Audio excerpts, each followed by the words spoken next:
Welcome back to Andersen Acres. Today we're talking about one of the rarest goats you'll ever hear about, the Arapawa goat. Now, this isn't a breed you're likely to run into at your county fair or near your local breeders. In fact, most people in North America will probably never see one in person. But their story is fascinating, and their survival is a reminder of how important it is to preserve rare breeds from around the world. The Arapawa goat comes from Arapawa Island in New Zealand. Goats were introduced there centuries ago. Then they were left on their own and they adapted to the rugged landscape. Over generations, they became their own distinct breed, developing traits that allowed them to survive in tough conditions with very little human help. By the late 20th century, though, the goats were in trouble. They were declared a pest species because they were damaging the island's native forest. Conservationists stepped in and rescued small herds, relocating them off the island into safe breeding programs. Without those efforts, the Arapawa goat would almost certainly be extinct today because they were considered a pest where they were. They were not a native species. Remember, they were left there, right? They were basically abandoned there and then had to adapt to life there. So they were a pest species. But they also developed into a breed in their own right, and they did deserve to be saved. Now, Arapawa goats are small to medium in size, lighter than what most farmers are used to with dairy and meat breeds, so they're not a heavy goat. They could be kind of a medium in size, but they're still very lightweight. They're kind of dainty. They're long-legged, slim-bodied, and often have sweeping backward horns. Their coats can be black or brown or white or patchy mixes, sometimes with long and a really long, shaggy appearance. They're incredibly hardy and agile, which is a result of their feral past. They had to survive on their own. They had to be hardy and agile. These goats know how to forage, they know how to climb, and they know how to survive in conditions that would leave many domestic goats struggling. That also means they're more independent and less docile than your average farm goat, so they're not great for pets. Now let's put that in perspective. To put all of that together, you have to kind of compare them to other goats because we don't see these guys wandering around every day, right? We just don't.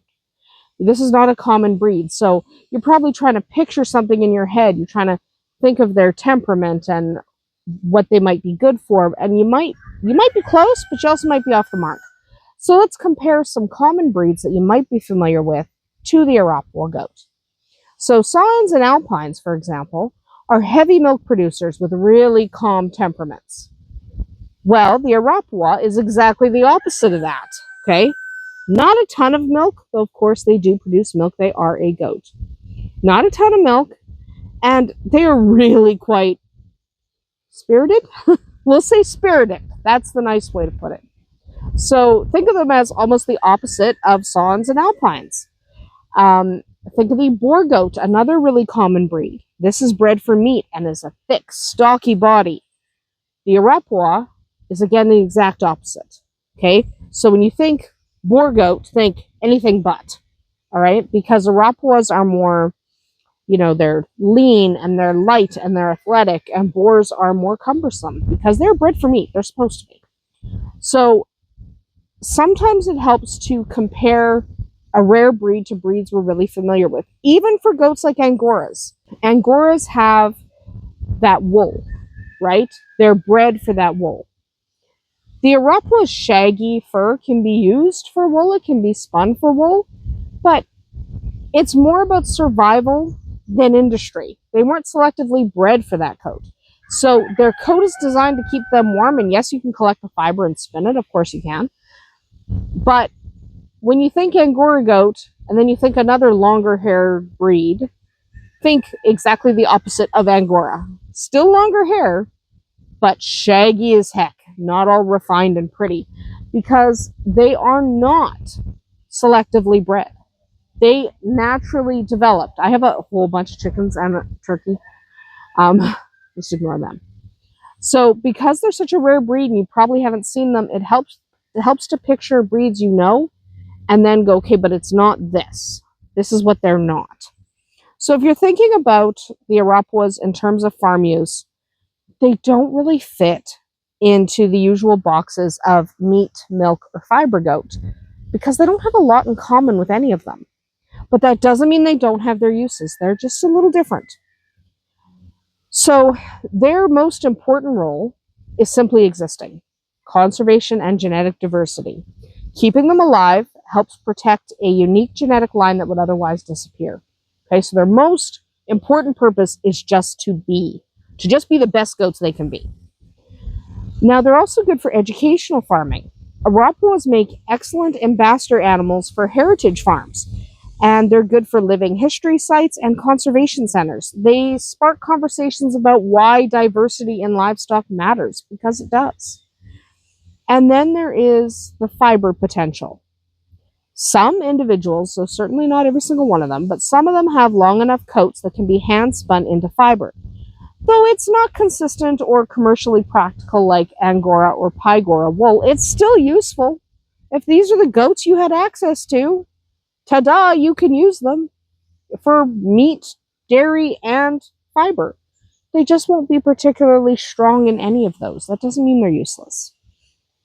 And remember, what matters most is their cultural heritage. For New Zealand especially, Arapawas are a part of the country's agricultural history. Keeping them alive preserves not just a breed, but a living story. So while you're not going to add Arapawas to your farm for gallons of milk or pounds of meat, their value lies in preservation, education, and heritage.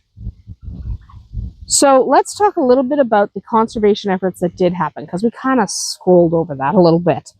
When the New Zealand government began culling goats on Arapawa Island, concerned locals and conservationists had to act fast. Okay, they didn't have a ton of time. Small groups of goats were captured and relocated to mainland sanctuaries. It had to happen immediately. Families and rare breed organizations started small herds, slowly increasing numbers under controlled breeding. That was really the first time Arapawas had controlled breeding. Before that, it was just run around your merry little island, living your merry little life. And now they were like, okay, now we have to actually help you guys survive. But today you'll find Arapawa goats in protected herds in New Zealand and a handful of places abroad, including North America. But their numbers remain critically low, in the hundreds worldwide, not thousands. So there's not very many of them. Each goat is a part of a delicate breeding program designed to maintain genetic diversity and protect against inbreeding. And that's hard to do with a small population, right? It's hard to make sure nobody's getting too inbred when you have a small population. So it's hard work, and a lot of records have to be kept. Here in North America, the Arapawa is still an extreme rarity. It does exist in some capacity in North America, mostly in breeding groups, but you're unlikely to see one. If you visit a conservation farm or a sanctuary, maybe, but in general practice, probably not. They're not traded or bred widely like the Nubians or the Alpines or the Boers. And for most farmers here, the Arapawa exists mostly as a curiosity, a breed you read about and don't necessarily raise it. It's not common enough and not useful enough for a lot of farmers to raise. They're a novelty, a rare novelty. But don't forget how important they are to farm diversity. Okay? Diversity in livestock is critically important, and protecting every breed we can matters. So should you add an Arapawa to your farm? For most people, no. Arapawas are best left to conservation programs right now and the rare breed specialists.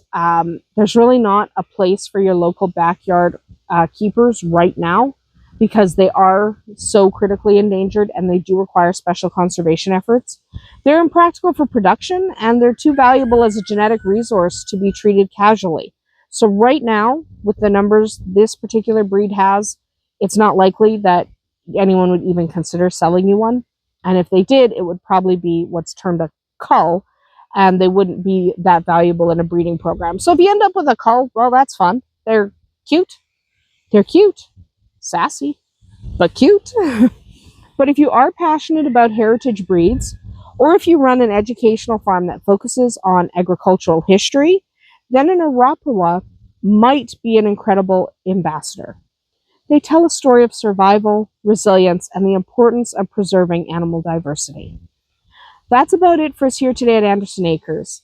The Arapawa goat may not be a practical choice for your homestead, but learning about them helps us all understand the bigger picture of farming. It's not just about what's useful today, but also about protecting the history and diversity of agriculture for tomorrow. So what do you think? Would you ever consider keeping a rare conservation breed, even if it doesn't serve the usual farm purposes? Drop a comment below and let me know your thoughts, and we'll see you tomorrow.